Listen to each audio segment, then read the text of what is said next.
আসসালামু আলাইকুম। জেলা প্রশাসকের কার্যালয় টাঙ্গাইল এটি নতুন নিয়োগ বিজ্ঞপ্তি প্রকাশ করা হয়েছে।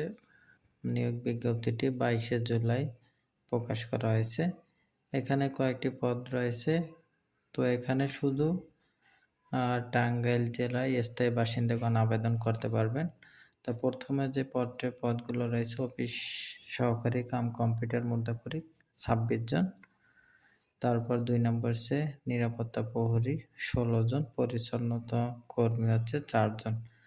তারপর মালি হচ্ছে ১ জন।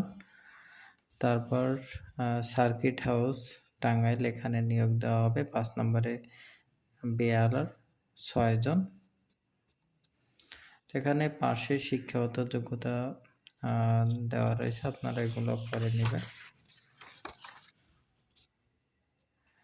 তারপর রয়েছে নিরাপত্তা প্রহরী ১ জন, তারপর পরিচ্ছন্নতা কর্মী হচ্ছে ৪ জন। এখানে যারা আবেদন করতে চান এই যে সুন্দর করে লিখে দিছে, প্রার্থীকে অবশ্যই জন্মসূত্রে বাংলাদেশ নাগরিক ও টাঙ্গাইল জেলার স্থায়ী বাসিন্দা হতে হবে।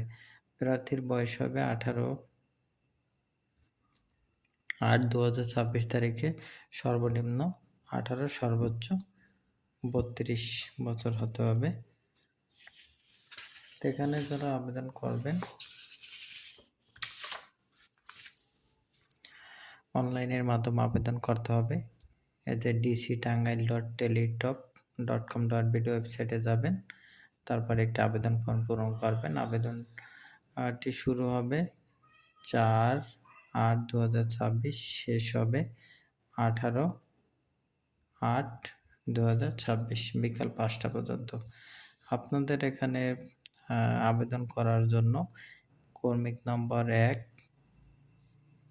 এর জন্য সর্বমোট ১১২ টাকা এবং ২ থেকে ৭ কর্মীকের জন্য ৫০ এবং টেলিটক সার্ভিস চার্জ হচ্ছে ৬ টাকা, মোট ৫৬ টাকা দিতে হবে। এই নিয়োগ বিজ্ঞপ্তিটি এর আগেও প্রকাশিত হয়েছে, যে আগে যারা আবেদন করেছেন তারা নতুন করে আর আবেদন করার প্রয়োজন নাই।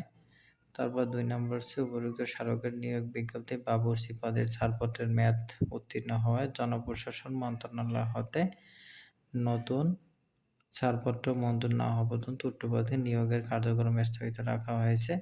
৩ নম্বরে তারা লিখে দিয়েছে যে একই দিনের সব পরীক্ষা হবে, তাই জন্য একজন ব্যক্তি একাধিক পদে আবেদন করতে তারা নিষেধ করছে।